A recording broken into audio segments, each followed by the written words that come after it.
The footage of Eliza's execution reached Earth within hours, transmitted through emergency channels normally reserved for natural disasters or first contact scenarios. In homes and community centers across human space, families gathered around screens in stunned silence as news networks replayed the sanitized version of the young diplomat's final moments. The unedited version spread through secure military channels, where hardened veterans watched with cold, calculating eyes. On Mars Colony, retired General Marcus Chen collapsed in his living room as he recognized his daughter's face on the broadcast. His wife, Dr. Amara Chen, former chief xenobiologist for the Confederation Science Division, held him as decades of careful diplomatic work shattered around them. "She was just trying to help," Marcus whispered, his decorated military career offering no preparation for this moment. That's all she ever wanted to do. The Chen family had been pioneers of human-alien relations for 3 generations. Eliza had followed in her grandmother's footsteps, believing that understanding between species was the path to a peaceful galaxy. Now her blood stained the diplomatic floor her family had helped establish. In the Oval Office on Earth, President Sandoval received the Phyrexian ambassador, whose mandibles clicked nervously as he delivered his government's official statement. Commander Thorax acted within established Phyrexian legal parameters for negotiation impasse resolution, the ambassador stated, sliding a data crystal across the polished table.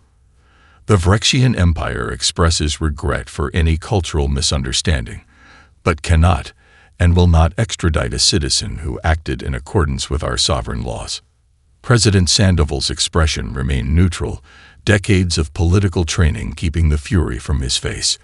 "Ambassador, please ensure your government understands this wasn't a misunderstanding.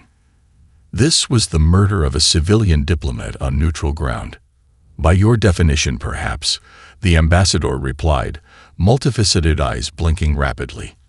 "Our cultural framework." "Your cultural framework doesn't extend beyond your borders," Sandoval interrupted, rising slowly. "You have 24 hours to reconsider your position before I take this to my Security Council." The ambassador's translator rendered his clicking response as amusement. "With respect, Mr. President, the Confederation Council has already reviewed this incident and issued appropriate censure. As for your Security Council, the galaxy understands Earth's military capabilities quite well. Your 3 patrol cruisers and handful of colonial defense forces are hardly cause for concern." After the ambassador departed, Sandoval activated the quantum-encrypted terminal hidden beneath his desk, entering a 16-digit code that hadn't been used since humanity first encountered alien life. "Admiral Wang, this is Activation Protocol Themis. Authentication Sierra November 84 Delta Charlie." The face that appeared on the secure channel nodded once. "Authentication confirmed, Mr. President. The sleeping fleet awaits your command. They've rejected diplomatic resolution. Eliza Chen's murder will not stand unanswered." The president's voice was steady as he gave the order that would reveal humanity's greatest secret: activate Operation Reckoning. Deep beneath the lunar surface, in asteroid bases throughout Sol system, and in hidden installations across 12 star systems, lights flickered to life in massive underground hangars. Hundreds of warships that officially didn't exist powered up their systems. Barracks doors slid open as soldiers in unmarked combat armor checked weapons developed through decades of careful reverse engineering and innovation. Humanity had presented a peaceful face to the galaxy, but they had never forgotten the fundamental lesson of Earth's bloody history. True peace requires the capacity for overwhelming force, held in reserve but never forgotten. The galaxy was about to learn just how prepared humans really were. Admiral Huang surveyed the holographic war room as fleet commanders reported in from across human space. Status indicators shifted from amber to green as dormant military installations activated after decades of silent readiness. 7th Fleet reports combat ready, Admiral, announced her XO, Commander Takahashi. All 27 capital ships and support vessels are launching from the Titan facility. Europa Command confirms all cryostasis units successfully revived, added Colonel Rivera from Tactical. The 82nd Orbital Assault Division is arming and will be deployment ready in 3 hours. Wang studied the strategic display showing Phyrexian space and the likely location of their primary target. The element of surprise would be their greatest advantage. The galaxy knew humanity as traders and diplomats with a modest defensive capability, not as the military force they had carefully concealed since first encountering alien life. Communications blackout in effect across all human colonies, reported Lieutenant Commander Walsh.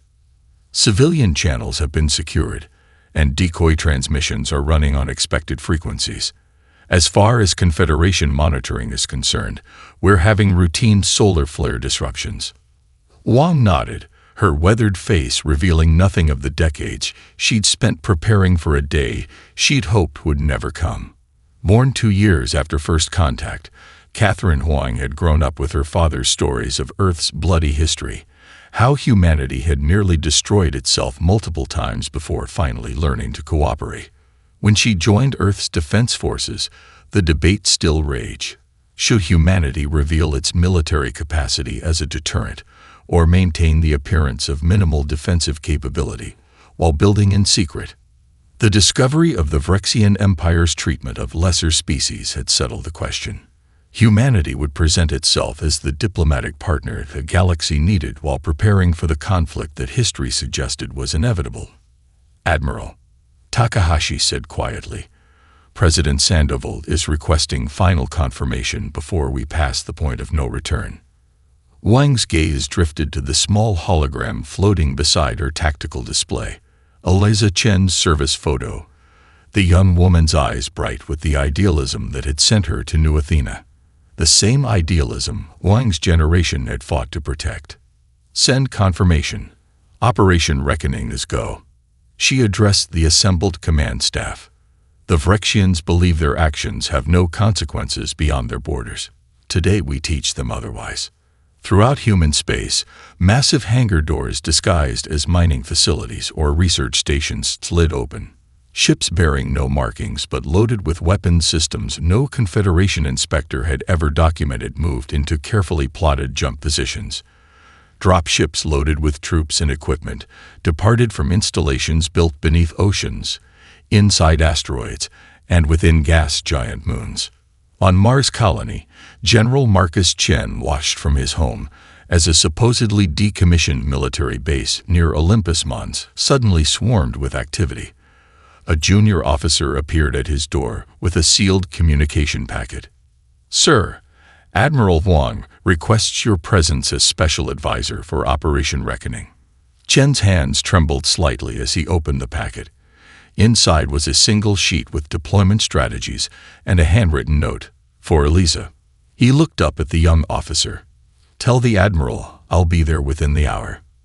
Across the void of space, in the Phyrexian embassy on Earth, Ambassador Kuvere received an urgent message from his government.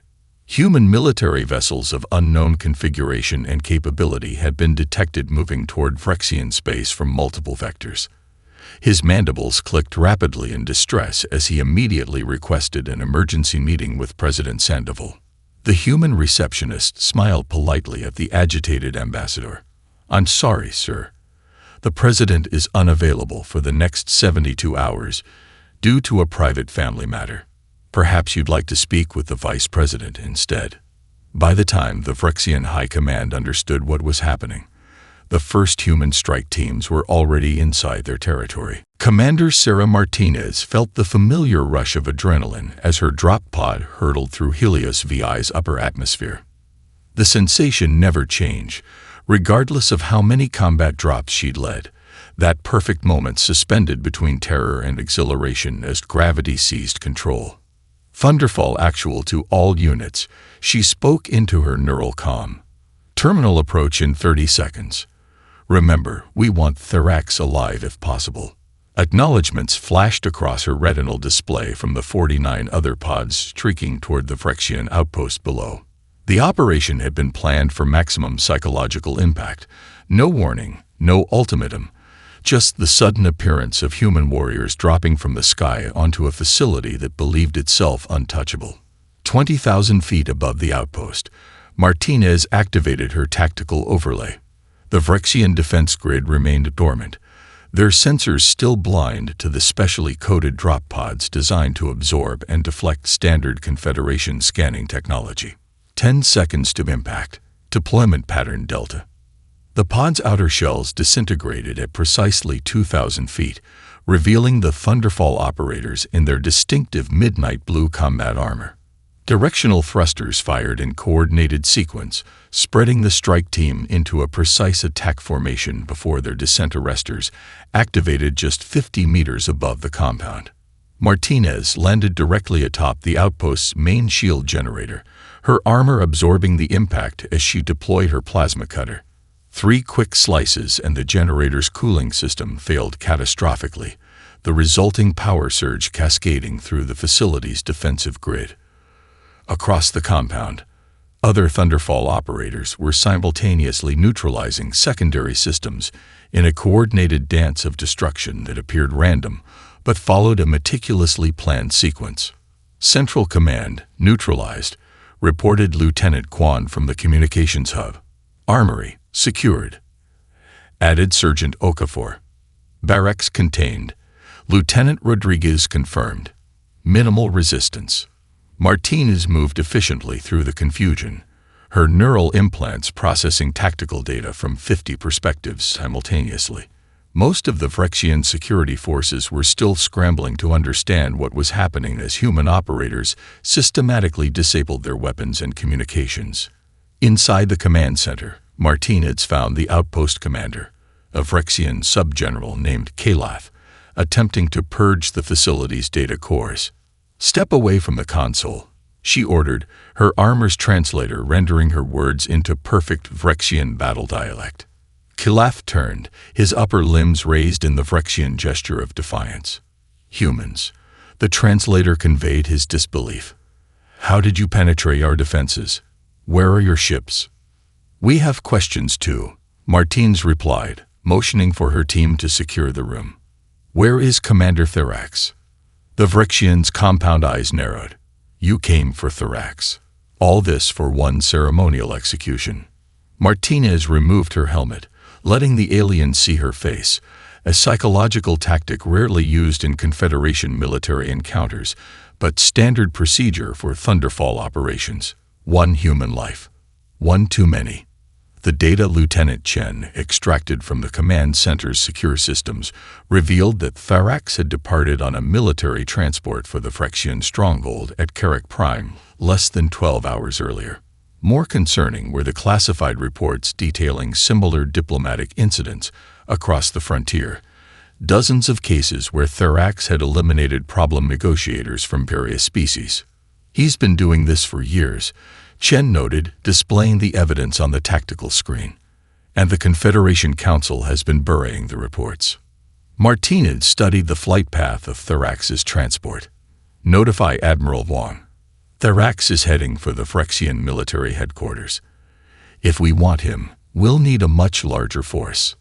As her team secured the outpost and processed the captured Vrexians according to Confederation conventions, Martinez watched a series of distant flashes in the upper atmosphere, the second wave of human forces arriving to establish a forward operating base on Helios VI. The first shots of humanity's vengeance had been fired, and not a single human life had been lost. The message to the galaxy was clear.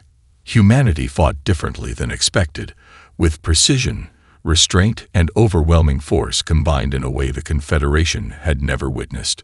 For the first time in recorded history, the feared Vrexian military had been caught completely unprepared. The emergency session of the Confederation Council descended into chaos as species representatives shouted over one another, demanding explanations for the sudden appearance of a human military force that, according to all official records, shouldn't exist. "Order. We will have order." The Xanthi moderator's amplified voice finally cut through the din. "The human representative has the floor." Admiral Huang stood calmly at the center of the circular chamber, her dress uniform bearing no insignia or rank markers, a calculated decision to maintain ambiguity about her actual position in Earth's command structure. "For 3 centuries," she began, her voice steady, humanity has pursued peaceful integration with the galactic community. We've established trade routes, shared technological innovations, and participated in cultural exchanges. Throughout this time, we've maintained a minimal defensive capability, as documented in all Confederation registries. She paused, letting the silence hang heavy in the chamber. What we didn't share was our history.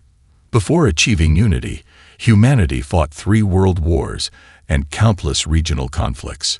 We nearly destroyed ourselves multiple times before learning that peace requires both diplomacy and strength. The holographic display activated behind her, showing footage from the HFY operation. Human strike teams neutralizing the Vrexian outpost with surgical precision. When we joined the Confederation, we studied its history. We noted how species that appeared vulnerable frequently became targets, regardless of treaties or agreements. So we made a choice: present the diplomatic face the galaxy needed while maintaining the defensive capability our history taught us was necessary. The Vrexian ambassador rose from his seat, mandibles clacking in agitation. This is an outrageous violation of Confederation transparency protocols. Earth has deliberately misrepresented its military capacity for centuries. And your empire has deliberately executed diplomats from multiple species for decades. Wang countered, switching the display to show the evidence recovered from HFY. Commander Therax has eliminated 73 negotiators from 17 different species over the past 30 years, all classified by the Council as cultural misunderstandings rather than what they truly were: assassinations. The chamber erupted again as representatives recognized incidents involving their own species in the data stream. The Arcturian ambassador, whose crystalline form shimmered with agitation, addressed the council. My government has received confirmation that 3 of our missing diplomatic envoys were indeed eliminated by this Commander Therax. We formally support Earth's demand for justice. Similar statements followed from the Delvian and Proxima representatives, whose own investigations had confirmed the evidence Martinez's team had uncovered. The Vrexian Empire has operated with impunity because it believed no single power would challenge it. Wang continued once the chamber quieted. Humanity's response isn't merely about one life, though that would be reason enough.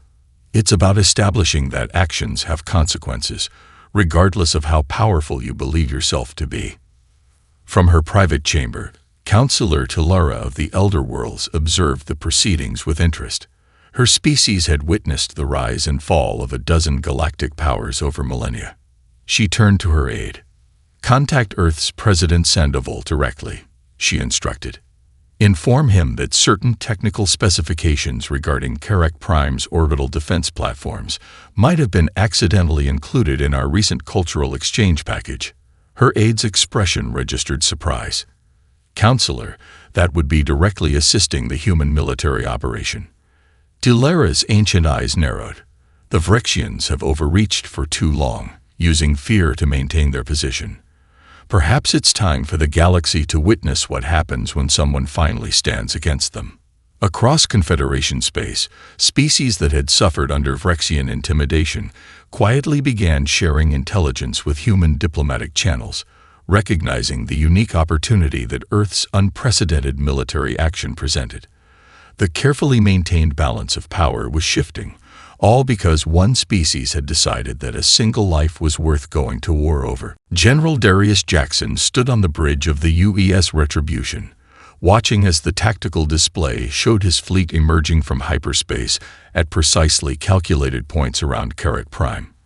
The massive planet, home to the Vrexian Military High Command, bristled with defensive installations that had deterred potential adversaries for centuries. Emergence complete, General, reported Commander Ellis from Tactical. All vessels accounted for and in position. Jackson nodded, his weathered face betraying none of the tension that came with commanding the largest military operation in human history. Unlike most of Earth's hidden commanders, Jackson had maintained a public identity as a logistics coordinator for colonial shipping, a cover that had allowed him to study Vrexian defense systems firsthand during official trade missions. Begin Operation Checkmate, he ordered. Phase 1. Throughout the fleet, specially designed electromagnetic pulse generators activated, their energy signatures calibrated to the exact frequency of Vrexian sensor arrays. The technology had been developed through decades of careful analysis of Vrexian communications intercepted during routine trade negotiations. On the planet below, Vrexian defense operators stared in confusion at monitors suddenly showing systematic failures across their early warning network. Before they could implement countermeasures, Phase 2 began. Kinetic strike platforms, disguised for years as communication satellites, deorbited precisely targeted components from high atmosphere, each impact calculated to disable rather than destroy key infrastructure. Power stations, communication hubs, and transportation nodes went dark in a synchronized pattern that isolated Vrexian command centers from one another without causing civilian casualties. Their scrambling defensive fighters, Ellis noted as energy signatures flared across the planetary surface. "Deploy countermeasures as planned," Jackson replied, "and broadcast the package on all Vrexian frequencies." Throughout Carrick Prime, every communication device, military and civilian, suddenly displayed the footage of Eliza Chen's execution, followed by documented evidence of Thorax's other victims across multiple species. The psychological operation had been designed by human behavioral specialists to exploit the Vrexian cultural emphasis on public reputation. "Vrexian battle group detected entering the system," announced Lieutenant Park from long-range sensors. "Composition matches intelligence predictions. 3 dreadnoughts, 12 cruisers, support vessels." Jackson studied their approach vector, right on schedule. They're following standard response protocol for a frontal assault. He turned to his communications officer. "Signal all vessels to implement Thucydides maneuver." The human fleet, which had maintained a classic battle formation visible to Vrexian sensors, suddenly executed a complex 3-dimensional dispersal pattern that no Vrexian tactical simulation had ever considered possible. Ships seemingly vanished from conventional detection methods, using gravitational masking technology reverse-engineered from a dozen different alien sources. The incoming Vrexian fleet, expecting a direct confrontation with a conventionally deployed enemy, instead found themselves surrounded as human vessels reappeared at their flanks and rear. "Open a channel to the Vrexian flagship," Jackson ordered. The main view screen activated to show a Vrexian fleet commander, his carapace markings indicating high rank. "This is General Darius Jackson of Earth's Unified Defense Force. Your defensive grid has been neutralized. Your reinforcements are surrounded. You are offered one opportunity to surrender Carrick Prime and provide information on Commander Thorax's location." The Vrexian commander's mandibles clicked rapidly in what human xenolinguists had identified as their expression of incredulity. "Humans," the translator rendered, "this is impossible. Your species possesses no such military capability." Jackson's expression remained impassive, a common misconception that has proven costly for your empire. "Your response, Commander." The Vrexian's compound eyes narrowed. "The Vrexian Empire does not surrender to lesser species. We will." His transmission cut off as the first human precision strikes disabled his flagship's propulsion and weapons systems without breaching the hull, a demonstration of targeting accuracy that sent a clear message about the technological sophistication behind humanity's unexpected show of force. On Carrick Prime's surface, Vrexian civilians watched in stunned silence as the supposedly invincible defenses of their military stronghold methodically went dark. Major Lin Wei studied the holographic representation of Vex Kara, the ancient Vrexian fortress world shrouded in swirling radiation belts that had deterred invaders for millennia. Her 50-person strike team, drawn from Earth's most classified special operations units, waited in the briefing chamber of the stealth insertion vessel Shadowfall. "Conventional approach is impossible," she explained, manipulating the display to highlight the radiation patterns. "Anything larger than a personal transport would trigger automated defense responses. Anything unshielded would be destroyed by radiation." Captain Nazari, her second-in-command, gestured to the equipment cases being prepared by the team. "That's where our new toys come in. Lynn nodded. Project Eclipse. The culmination of 2 centuries of reverse engineering alien technology combined with human innovation. She activated a secondary display showing specialized infiltration suits unlike anything in known Confederation records. The armor incorporated elements from a dozen different alien design philosophies, each carefully modified and integrated by human engineers who had spent careers studying without revealing their true purpose. These suits will render us effectively invisible to Vrexian sensors, Lynn continued. They combine Arcturian phase shifting, Delvian radiation absorption, and human neural interface technology. We'll be able to move through their defenses like ghosts. The intelligence secured from Carrick Prime had confirmed that Therax had fled to Vexkera, the ancestral fortress of the Vrexian military elite. No non-Vrexian had ever set foot on its surface and lived to report back. Our mission parameters remain unchanged, Lynn reminded her team. We capture Therax alive if possible. Admiral Huang wants him to stand trial for his crimes. The team's xenobiologist, Dr. Chandra, highlighted a section of the fortress schematics. Based on architectural analysis of similar Vrexian structures, we believe these subterranean passages offer our best insertion point. They appear to be ancient water management systems, likely unused for centuries. Lynn studied the proposed route. Good work, Doctor. Prep your gear for insertion in 60 minutes. As the team dispersed to make final preparations, Lynn reviewed the mission briefing one last time. The intelligence package included everything Earth's analysts had compiled on Therax, his military record, psychological profile, and a list of confirmed elimination operations attributed to him. The list included 17 human diplomats over the past 30 years, all previously classified as accidents or unexplained disappearances. Among them was another Chen, Ambassador Michael Chen, Elise's grandfather, whose ship had supposedly suffered catastrophic life support failure during a routine diplomatic mission 20 years earlier. Lynn closed the file, her expression hardening. This wasn't just about one young diplomat anymore. This was about justice long overdue. The insertion craft approached Vexkera through the heart of the densest radiation belt, using gravitational distortion technology to mask its approach. As it reached the insertion altitude, Lynn addressed her team one final time. Remember your training. We move its shadows, strike as one, and bring him back to face humanity's justice.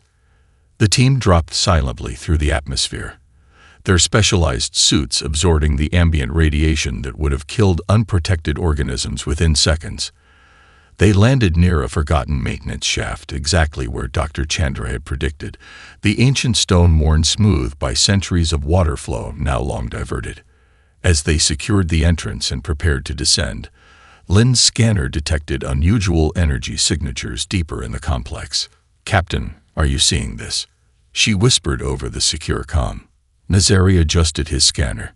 "Doesn't match any known Vrexian technology in our database."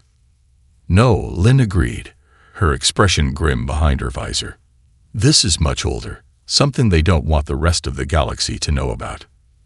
They descended into darkness, moving deeper into the fortress than any non-Vrexian had ever gone, unaware they were about to discover secrets that would rewrite the understanding of galactic history. Major Lynn and her team moved through the ancient corridors beneath Vexkera's fortress, their specialized suits allowing them to bypass security systems that had kept the stronghold impenetrable for millennia. The labyrinthine passages were adorned with glyphs depicting Vrexian military conquests dating back to their earliest space exploration. This section predates their official first contact records by at least 3 centuries, Dr. Chandra noted, scanning a particularly elaborate mural. They were spacefaring much earlier than they've admitted to the Confederation. Lynn nodded but kept the team moving. Historical revelations would have to wait. Their primary objective remained capturing Therax. They reached a massive security door unlike anything in their briefing materials. Instead of the standard Vrexian biometric locks, this barrier featured technology that appeared significantly more advanced. "It's not Vrexian," whispered Lieutenant Santos, the team's technology specialist. The energy signature matches nothing in our database. Can you bypass it? Lynn asked. Santos studied the controls. Not directly, but there's a maintenance override FAT. The door suddenly slid open from the inside. The team froze, their suits' adaptive camouflage blending them into the surrounding architecture as 3 Vrexian guards emerged, escorting a hooded figure in ceremonial armor. Lynn's enhanced optics zoomed in on the lead Vrexian's carapace markings. That's him, she confirmed over the neural comm. Therax. She signaled the team to hold position until the group had moved further down the corridor, then led them through the still-open doorway before it sealed again. The chamber beyond held rows of stasis pods, each containing what appeared to be preserved specimens from various species, many unrecognizable even to Dr. Chandra's extensive xenobiological knowledge. "This is a genetic archive," Chandra whispered, her scanner documenting everything. "Some of these species don't exist in any Confederation record." Captain Nazari discovered a central console and carefully interfaced their translation software. "Major, you need to see this." The display showed thousands of worlds categorized in a system predating the Confederation's formation. Each entry detailed a species encountered, assessed for compatibility, and then marked either for preservation or replacement. They'd been systematically eliminating species, Lynn realized, the implications dawning on her. Not just diplomats, entire civilizations. A secondary monitor showed Therax's personal records, centuries of operations across countless worlds. His first assignment, executed 300 years earlier, involved eliminating diplomatic representatives from 17 emerging spacefaring species, creating conflicts that prevented them from forming alliances against Vrexian expansion. "He's not just an assassin," Nazari said, his voice tight. "He's their primary agent for destabilizing potential rivals. He's been doing this since before we achieved spaceflight." Lynn copied the data while formulating a new tactical approach. "This changes our mission parameters. This evidence needs to reach Admiral Huang immediately." She established a quantum-encrypted connection to the fleet while the team continued tracking Therax through the fortress. The transmission reached Admiral Huang aboard the command vessel as she coordinated operations across Vrexian space. "This confirms what we've suspected," Huang replied after reviewing the data. "The Vrexians have been manipulating interspecies relations for centuries, preventing unified opposition to their expansion. Orders, Admiral. Capture Therax as planned, but securing that archive has now become equally important. The galaxy needs to see what they've been hiding." Lynn acknowledged and rejoined her team as they positioned themselves along Therax's projected route. Their plan was elegant in its simplicity. Non-lethal neural disruptors calibrated to Vrexian neurophysiology would incapacitate the guards, while specialized restraints would secure Therax himself. As the target approached, Lynn gave the signal. The team moved with precision honed through years of training specifically for this kind of high-value extraction. The guards dropped before they could raise an alarm, and Therax found himself surrounded by shadows that materialized into human operators. "Commander Therax," Lynn stated, her suit's translator rendering her words in formal Vrexian military dialect. "By authority of Earth's Unified Defense Force, you are being detained to answer for your crimes." The new Athena Memorial Plaza gleamed in the morning sunlight, rebuilt from the site where Eliza Chen had been killed 6 months earlier. Admiral Catherine Huang stood before the simple fountain at its center, where a holographic image of the young diplomat cycled through moments from her life. Studying xenolinguistics at university, working with refugee children, mediating her first minor trade dispute. Representatives from across Confederation space had gathered for the signing of the Chen Accords, a comprehensive framework for interspecies justice that would prevent any future cultural exemptions for violence against diplomatic personnel. The document represented the most significant revision of Confederation law in 3 centuries. Huang touched the single white flower in her hand, a rare earth lily that had been Eliza's favorite. She placed it at the base of the memorial as President Sandoval approached with the newly appointed Vrexian representative. Admiral. Sandoval greeted her. May I introduce Diplomat T. Vash of the Phyrexian Reformation government. The Phyrexian diplomat's carapace bore none of the militaristic markings of the previous regime. The Reformation movement had gained power rapidly after the evidence from Vexcara had been made public, revealing centuries of manipulation by the military elite. Admiral Huang. T. Vash said, her translator rendering her clicks and whistles into measured tones. My government extends its profound apology for the actions of the previous regime. The Chen Accords will ensure such atrocities never occur again. Huang studied the Phyrexian with a measured gaze. Apologies are meaningful only when accompanied by lasting change. Diplomat T. Vash. Indeed, the Phyrexian acknowledged, which is why we have provided complete access to the genetic archives. The Restoration Initiative has already identified 17 species that can be revitalized from preserved samples. Huang nodded. The unprecedented cooperation between former adversaries had been one of the most unexpected outcomes of Operation Reckoning. Species that had been manipulated into distrusting each other for generations were now working together to restore balance to a galaxy long dominated by Phyrexian influence. Across the plaza, General Marcus Chen and his wife watched as diplomats prepared for the signing ceremony. Their grief would never fully heal, but seeing their daughter's name become synonymous with a new era of interspecies justice provided some measure of peace. Your species' response remains difficult for many to comprehend. T. Vash continued, mobilizing your entire hidden fleet, revealing military capabilities kept secret for centuries, risking interstellar war, all for one life. Huang turned toward the hologram of Elisa. That's what your predecessor never understood. To humans, the one and the many are inseparable. Each individual life contains the same value as all humanity. We don't measure worth by numbers. A philosophy that has transformed the Confederation. T. Vash observed, many species now speak of adopting aspects of human governance into their own systems. The signing ceremony began as representatives from 37 species approached the central table. The Chen Accords would establish universal protections for diplomatic personnel, create an independent justice tribunal for cross-species incidents, and dismantle the cultural exemptions that had allowed powerful species to act with impunity. As Huang watched, she received a secure notification from Earth Command. The last of the human fleet had returned to its hidden installations. Operation Reckoning officially complete. Therax's trial had concluded with a sentence of life imprisonment under the new interspecies tribunal, and the evidence of his centuries of manipulations had been made available to all Confederation members. A small group of children from various species ran past, playing an improvised game in the plaza. Among them was a young Phyrexian, their carapace still soft with youth, laughing alongside a human child.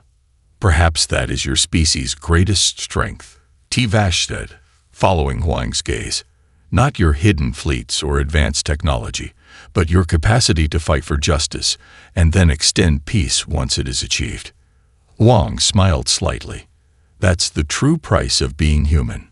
We value each life enough to fight for it, and to forgive once justice is served.